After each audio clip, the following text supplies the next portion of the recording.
중세기의 분파와 이단들, 그러니까 이단이 아닌 것도 있는 거예요. 네. 로마 가톨릭 교회에서 이단이라 불린 집단들. 우리의 관점으로 보면 이단도 있고 이단 아닌 것도 있어요.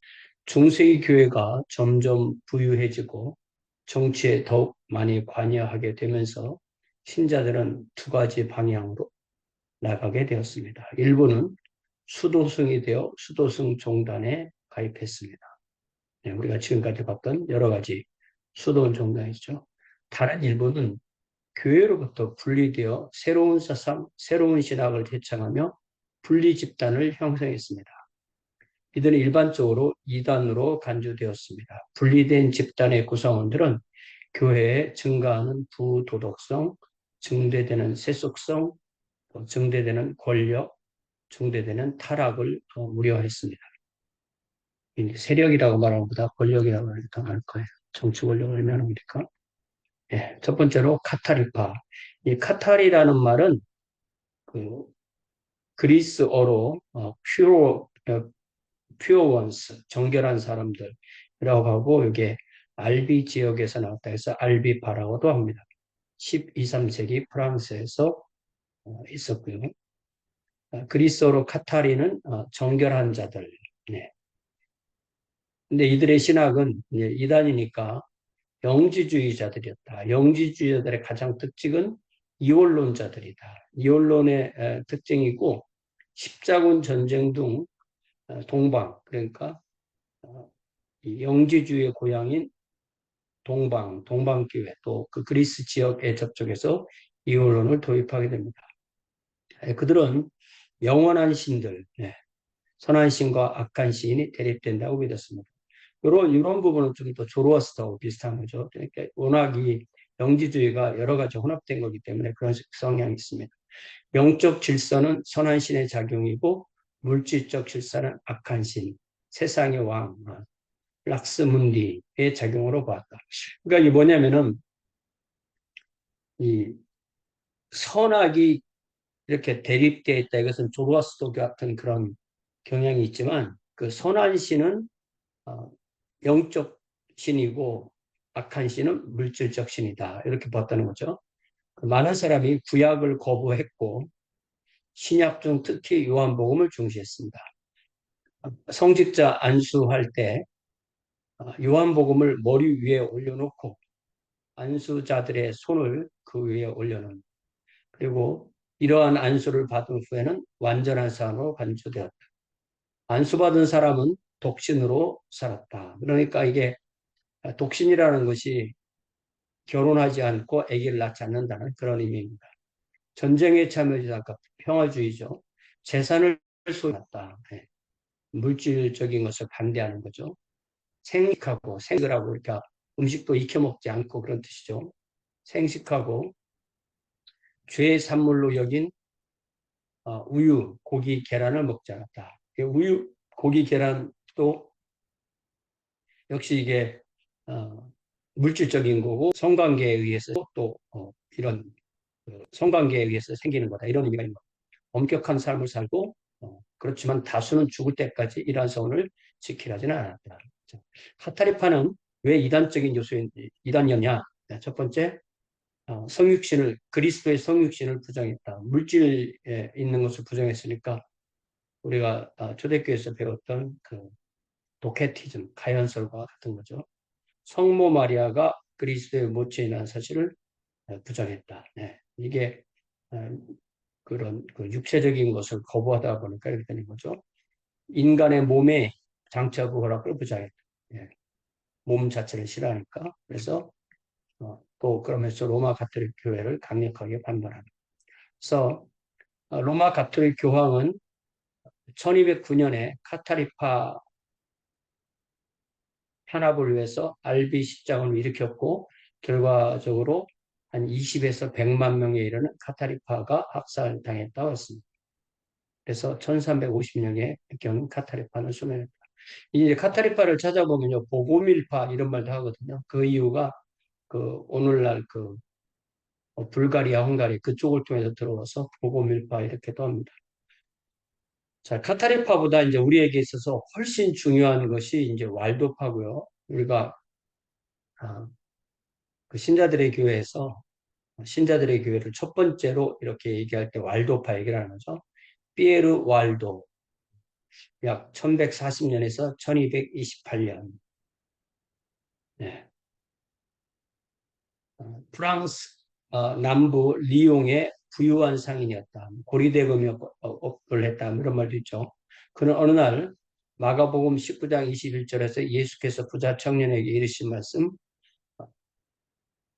예수께서 그를 보시고 사랑하사 가라사대 내게 오히려 한 가지 부족한 것이 있으니 가서 내 있는 것을 다 팔아 가난한 자들을 주라. 그리하면 하늘에서 보화가 내게 있으리라. 그리고 와서 나를 좇으라. 이 말씀을 읽고 이 말씀대로 순종해서 1176년 자기 소유를 다 팔아 가난한 자들에게 나눠주었습니다. 또 신약 성경을 계속 공부해서 신약 성경을 이제 그때는 라틴어로 되어 있으니까 그걸 자기가 그 라틴어를 잘 알고 프랑스어를 잘 아는 사람을 고용해서 신약 성경의 많은 부분을 프랑스어로 번역을 한 거죠. 그래서 그것을 외우면서 그것을 전파한 것입니다. 그리스도를 담고자 했고 다른 사람들이 왈도를 따르기 시작했고 여러 지방에 다니며 설교하고 복음을 전했습니다. 그래서 그들을 스스로는 어, 심령이 가난한 자 이렇게 지칭했고 또 어떤 사람들은 이들이 남학신을 신었기 때문에 남학신을 신은 자들 이렇게도 불렀습니다.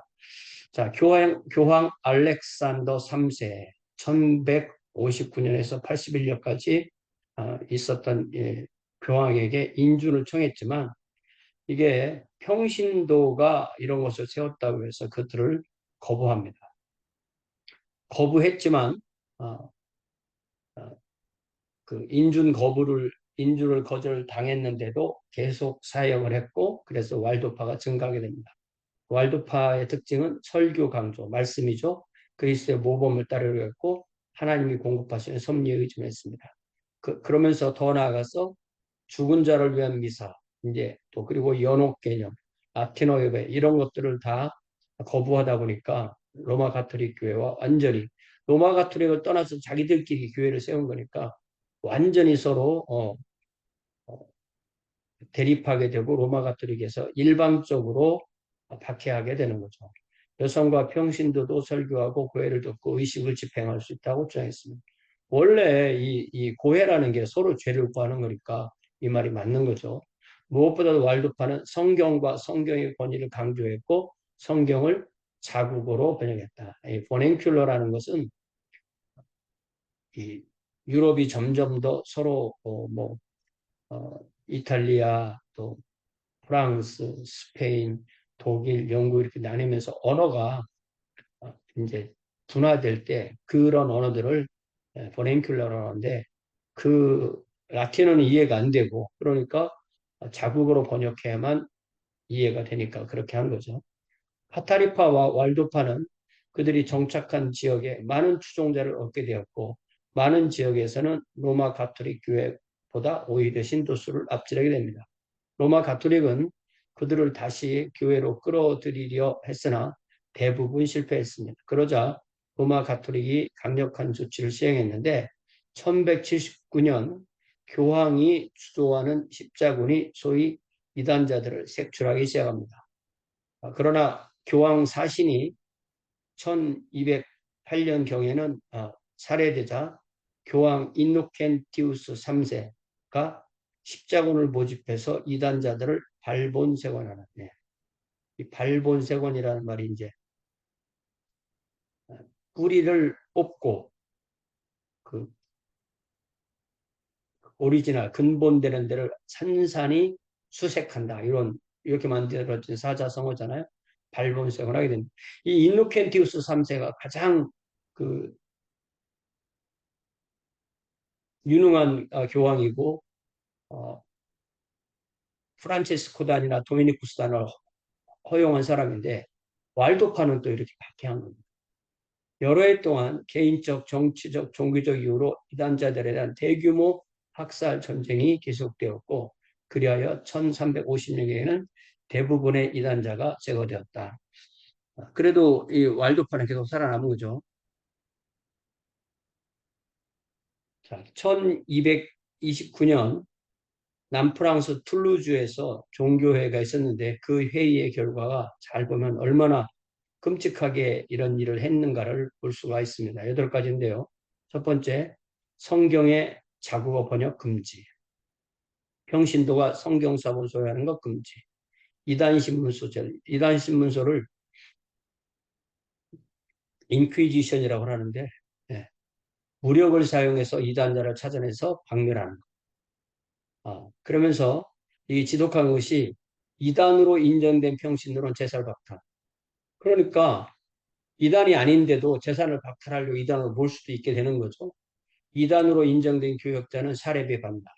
봉건 영주 가운데 그 영토 내에서 이단자를 제거하지 않는 사람은 감독이 파문하고 1년 내로 이단을 제거하지 않으면 교황이 그 영토를 박탈해서 교회에서 이게 얼마나 이 재산과 관련되는 거잖아요. 재산, 사례비, 또 재산, 영토 이런 게 되는 거죠. 특정 지역에서 이단 제거에 공헌한 사람에게는 면벌부가 언급된다. 이제는 면죄부란 말을 쓰지 않고 면벌부라고 합니다. 네. 감독들은 봉건 영중 및 영토들을 방문해서 이단자들의 고발, 이단자 고발 정신을 고취한다. 네. 이단 신문소는 중세 기독교의 주요한 기관이 됩니다. 이상하게도 설교와 삶의 모범을 강조하며 일어난 도미니쿠스단이 주로 이단 신문자로 일하게 됩니다. 이런 과정을 통해서 카타르파는 대부분 제거되었고 살아남은 일부 왈도파는 북이탈리아의 산간 지방으로 밀려나게 됩니다. 왈도파는 계속 존재하게 되었고 종교개혁기에는 종교개혁 교리를 받아들였습니다. 왈도파는 오늘날에도 북이탈리아 그 외에 세계적으로 존재하고 있다. 이 신자들의 교회에 이 왈도파에 대한 내용이 자세하게 있기 때문에 우리가 그걸 꼭 같이 어, 각자 읽어봤으면 좋겠습니다. 자, 세 번째, 그 다음에 이제 왈도파 다음에 이제 그 또 두 개 우리가 다뤄야 될 것이 위클리프와 푸스파죠. 자, 위클리프. 우리가 많이 들어본 그 위클리프입니다. 위클리프 1324년에서 84년. 위클리프는 두 번씩은 들어갈 필요 없죠. 위클리프는 영국 요크셔에서 태어나서 옥스퍼드의 발리올 칼리지에서 공부했고 1360년에 석사, 64년에 박사, 닥터 오브 디비니티를 받게 됩니다. 옥스퍼드 대학에서 가르치면서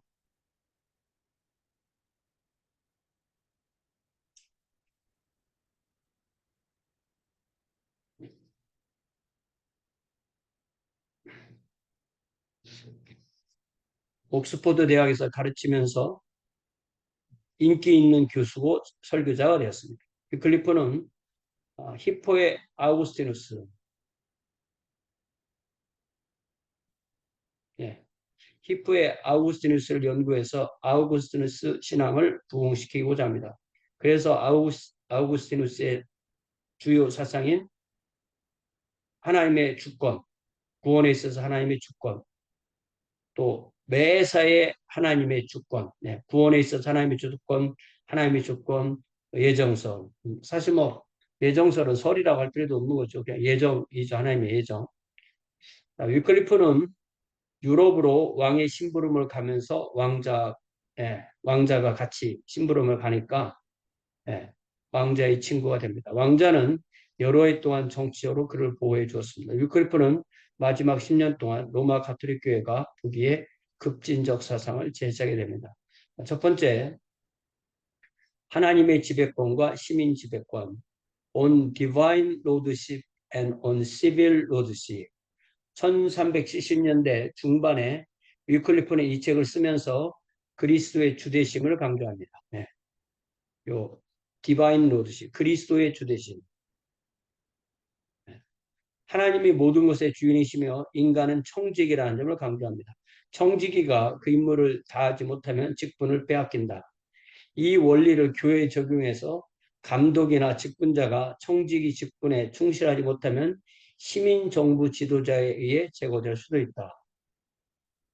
이게 뭐냐면 이 하나님의 지배권 안에 교권도 있고 시민권, 그 정치권도 있으니까 이 정치권이 교회권을 좀 깨끗하게 해달라. 그러니까 철저하게 관주도 종교 개혁이 되는 것입니다.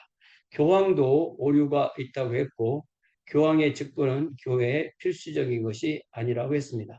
따라서 무가치한 직분이면 제거될 수도 있다. 그러니까 이 교황의 권력을 오히려 많이 시민 권력, 시빌 권력으로 누르려고 그렇게 개혁을 추구한 게 하나님의 지배권과 시민 지배권. 자, 그 다음에 on the church, 교회에 대해서.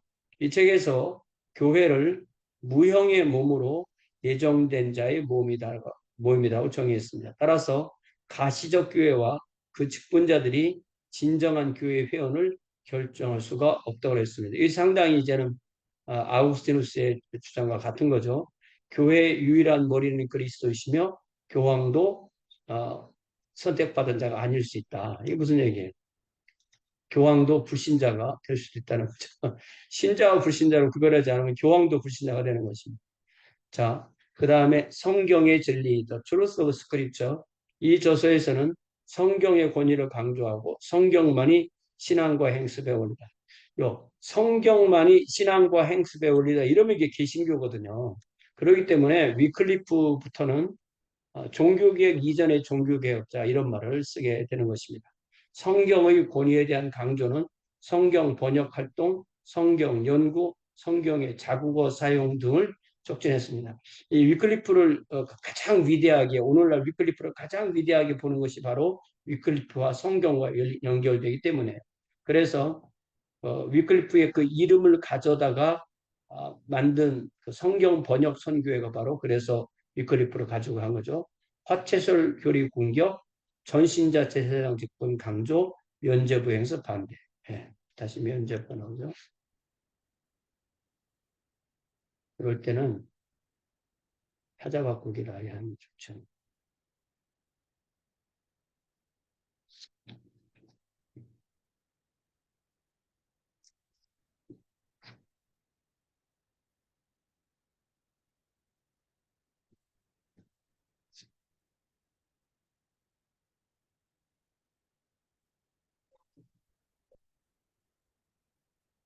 예.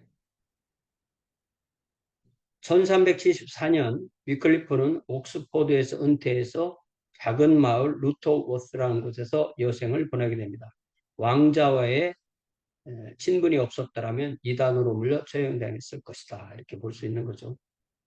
위클리프가 말년에 그 중풍, 스트로크로 중풍, 뇌졸중, 뭐 스트로크 다 같은 말이죠. 고생했다고 그래요. 자, 위클리프의 가름을 따르는 위클리프의 가르침을 따르는 자들을 롤라즈라고 불렀습니다. 그래서 이 말이 뜻이 무엇인지를 잘 몰라요. 이 말의 의미는 아마도 어, 웅얼거리는 자들이다. 이게 영어로는 뭐뭐지만 이게 롤라드, 이게 네덜란드 말로는 롤라드일 것이다. 그래서 그런 말씀을 자꾸 외우고 말씀을 전하다 보니까 그런 별명을 받은 것 같아요. 이 운동은 위클리프 사후에도 계속되었고 그 추종자들도 로마 가톨릭 교회 행습을 공격했는데 어, 성직자 독신제도 성경적이 아니다. 화채설, 연옥교리, 성지순례, 교환개념, 교회의 부등 이런 걸 다 공개했죠. 그러니까 개신교랑 똑같은 거죠. 여기에 이제 이신득의 이런 게 없었다는 점이 개신교가 많이 다른 거죠. 초기 롤라드 운동은 대부분 학문적이거나 정치적이었으나 후기에는 점차 대중을 이게 이제 대중들 이런 말 안 쓰는 겁니다. 대중을 끌어들이는 대중운동이 되었습니다. 롤라드파는 심한 핍박 중에도 영국에서 계속되었고 종교개혁 당시에 이제 개신교로 넘어가게 되는 것입니다. 네 번째, 그러니까 뭐 위클리프든 후스든 왈도든 다 이단이 아닌데 이단으로 몰린 거죠. 후스와 아, 후스 후스 운동 장 후스 아마 1372년에 태어나서 1115년 그러니까 약 한 40대 초반에 순교한 것입니다. 보헤미아의 프라하 근처에 롤라드파 운동과 유사한 운동이 있었는데 많은 보헤미아 사람이 영국에서 공부하고 위클리프의 가르침을 가지 돌아왔습니다. 이때 이 보헤미아와 영국이 서로 사돈관계를 맺으면서 서로 유학생들을 이렇게 주고받는 바람에 이 보헤미아에서 영국 가서 공부를 하면서 위클리프 운동을 받아가고 온 거죠. 장 후스는 직접 영국으로 유학한 사람이 아니고 영국에서 유학 간 사람들한테 받아온 그 위클리프 사상을 받아들여서 프라하 근처에서 전파하게 됩니다. 프라하 대학을 졸업하고 동대학의 교수가 됐으며 또 프라하의 베들렘 교회 설교자도 되었습니다. 그래서 후스는 또 모국어로 이 체코니까 이 자기들의 언어로 설교도 하고 교회 악을 비난하며 개혁을 요구합니다.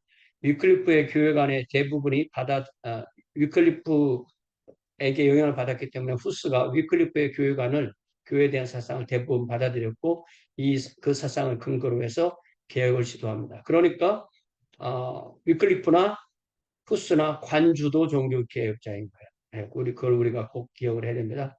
후스는 또한 애국자이고 외국 세력의 침입을 거부했습니다. 그러니까 이게 민족주의자인 거죠. 외세 거부. 이 당시는 교황이 막 3명, 심지어는 4명까지 분립하던 그런 시대였기 때문에 유럽이 각 나라마다 어느 교황을 지원하느냐에 따라서 교회가 분열됐던 그런 상황입니다. 이것을 해결하기 위해서 나선 사람이 헝가리의 국왕인 지기스문트, 지기스문트라고 읽습니다. 이 사람이 1387년부터 1437년까지 총 왕을 한 횟수가 이렇게 길은데 국왕으로 있었던 것은 19년부터 37년까지 그리고 마지막에는 신성로마 제국 황제까지 이렇게 겸하게 됩니다. 마지막 한 4년 정도. 그래서 나중에 직책을 끌어다가 신성로마 제국 지기스무트 황제 이렇게 말을 하는데 이게 이 콘스탄스 종교 회의를 했던 때가 1414년에서 18년이기 때문에 그때에는 이 사람이 헝가리 국왕이었을 때예요. 그 다음에 보헤미아 국왕까지 겸하게 되고 그 다음에는 신성로마 제국 황제까지도 겸하게 되었다. 이런 말이 되는 것입니다. 그러니까 끝난 해는 다 1437년으로 갖게 되는 거죠. 그래서 지기스무트가 헝가리 국왕일 때 1414년에 독일의 콘스탄스가 스위스와 독일의 그 경계 지역쯤에 있습니다. 종교회를 개최합니다. 후스는 이 회의에 참석하여 자신의 견해를 제시하라는 요구를 받았고 안전보장에 대한 약속도 받았습니다. 그러나 후스가 콘스탄스에 나타나자 체포되어 투옥되고 결국 몇 달 만에 화형을 당하게 됩니다. 이에 대한 지기스문트의 변명은 안전보장을 해주겠다고 했는데 왜 잡아서 사용을 하느냐 할 때 이단자에게는 약속을 지킬 필요가 없다. 이게 일종의 그러니까 트릭이었다. 이단자들에게는 트릭해도 된다 이런 거죠.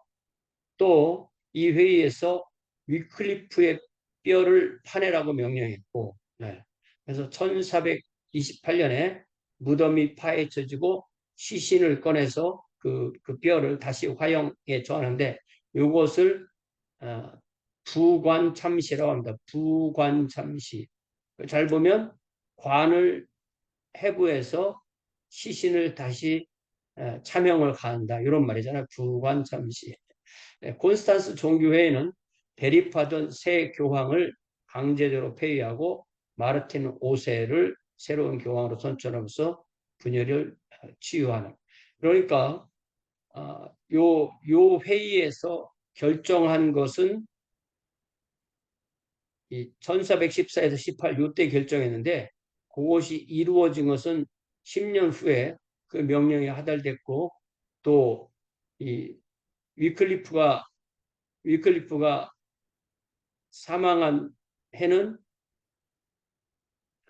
위클리프가 사망한 해는 1384년이죠. 그러니까 1384년이니까 16년 더하기 28년 하니까 한, 한 40년 후에, 죽고 나서 한 40년경 후에 그렇게 부관 참시를 당하게 된 것이다. 라고 우리가 기억을 할 수가 있겠습니다. 자, 후스가 죽은 다음에 보헤미아에서 이제 일종의 그 민족 운동이 폭동으로 일어났고 후스파는 급격히 증가되고 모든 외세를 배척하게 됩니다. 후스파는 모든 외세를 대항하고 뭉쳤지만 내부에서 그 안에 분열이 일어납니다.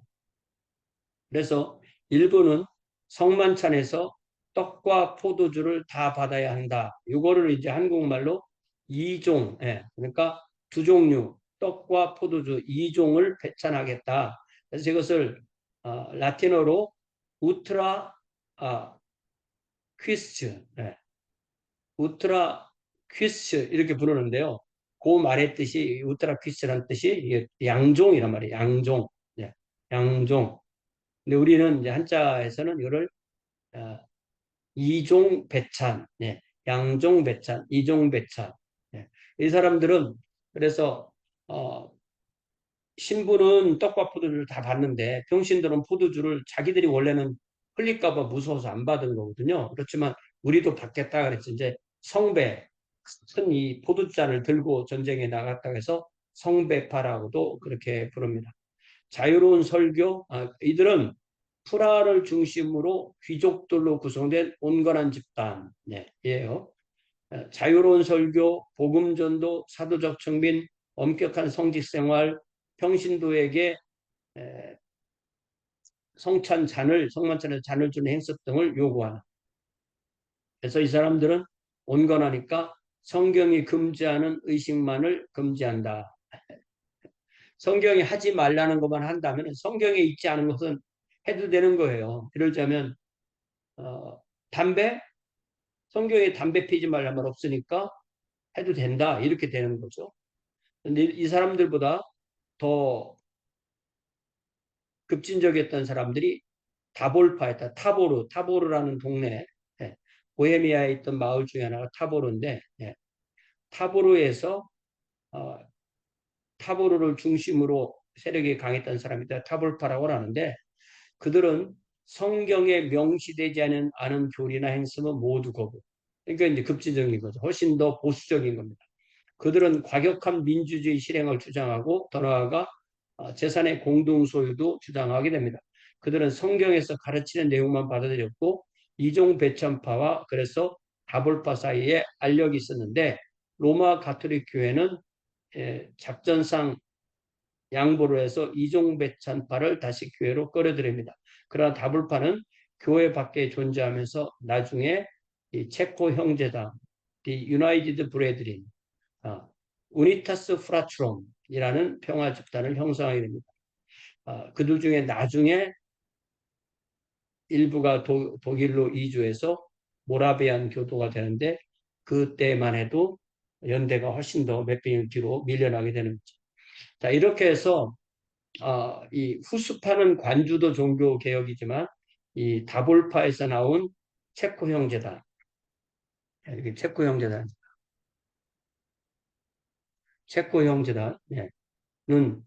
평화, 그러니까 관주도 종교 개혁이 아닌 거죠. 그래서 이 체코 형제단의 이 사상적 그 배경을 만들어준 신학자가 페테르 헬체스키, 그 신자들에게 보면 잘 나오게 되죠.